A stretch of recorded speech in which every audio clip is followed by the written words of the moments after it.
Hey, what's up mga kabowlers? Maligayang pagbabalik sa aking channel. Halina't pag-usapan natin ang balitang Jarred Vanderbilt, Rui Hachimura sa Warriors trade pa. At ang balitang Draymond Green at LeBron James nakapag-usap na. Tara na't pag-usapan natin yan dito sa Basketball Hot Shots.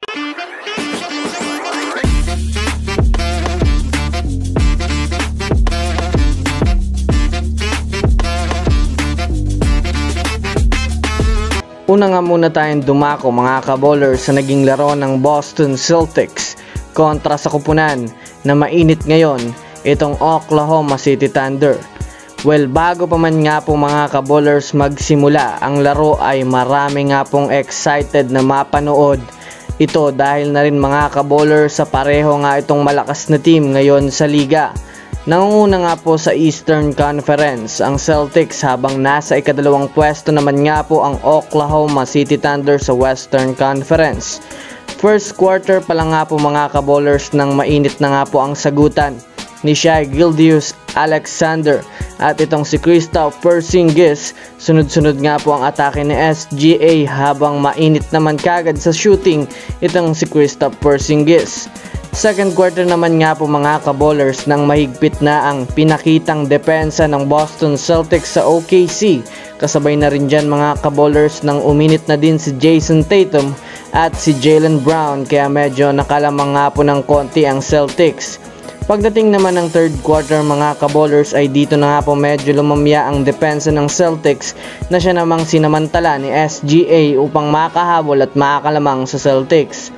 Sa huling kwarta na nga mga kabowlers nang nagsimula na nga pong uminit ang laro, nagawa pa sanang maibaba ng Celtics ang kalamangan ngunit kinapos pa rin ito.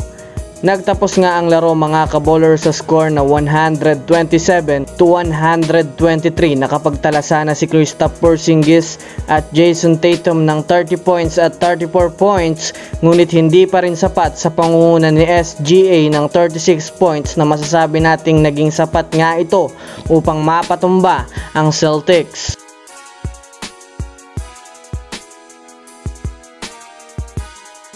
Samantala, dumako naman tayo sa balita patungkol sa kupunan ng Golden State Warriors.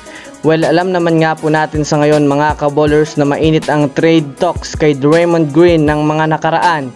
Ngunit sa ngayon nga po mga kabowlers ay mas lalo pang ang uminit dahil na rin sa ibinalitang spotted nga daw na dumalo si Draymond Green sa naging birthday celebration ni LeBron James. Ayon nga sa mga rumors mga kabowlers, mataas nga daw ang porsyento na matuloy na ang pagkampi ni Green at ni LeBron sa Lakers lalo pat hindi na nga po maganda ang karera ni Draymond Green sa Warriors. Sabayan mo pa mga kabowlers na maganda naman nga po ang nilalaro ng Warriors kahit wala si Draymond Green.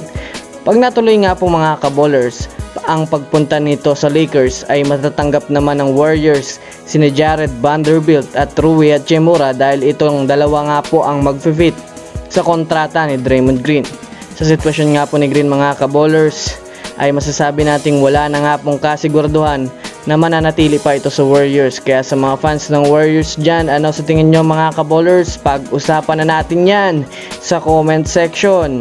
So yun lamang mga kabowlers, yan lang ang ating pag-uusapan sa ngayon. Pindutin ang subscribe and hit nyo na rin ang notification bell para sa mga susunod na updates sa mundo ng basketball. Again, this is Basketball Hot Shots. Thanks for watching.